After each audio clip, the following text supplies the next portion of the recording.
रगड़ा रगड़ी ऐसन टूटल चूड़ी कंगनवा हो। भइल रगड़ा रगड़ी ऐसन टूटल चूड़ी कंगनवा हो।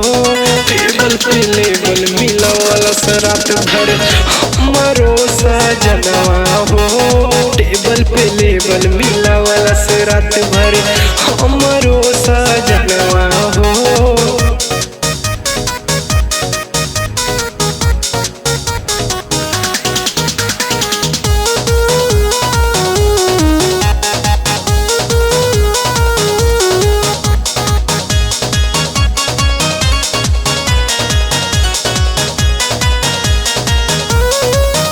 सहरी बलमा के बा तरीका हो देसी ले बन न पावे ओकर हाइट बबेसी।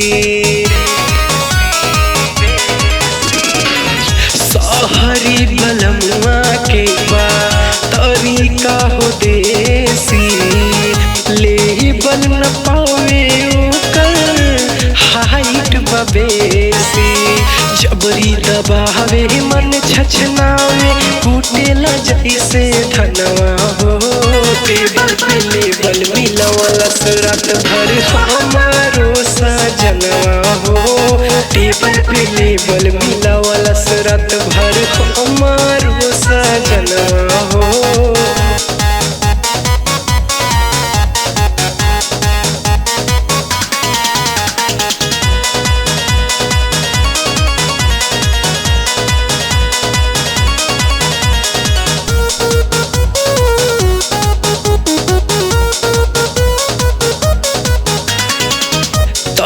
तर पसीना से भैनी चलल नाही जोर हो।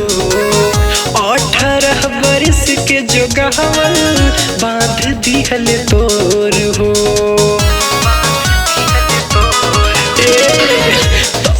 तर पसीना से भैनी चलल नाही जोर हो। 18 बरस के जो गहवल बांध दिहल तोर हो। दीपक तिवारी नितिन लगन के कृष्णा सुना के गनवा हो। टेबल पे लेबल मिलावल रात भर हमारो सजनवा हो। टेबल पे लेबल मिलावल रात भर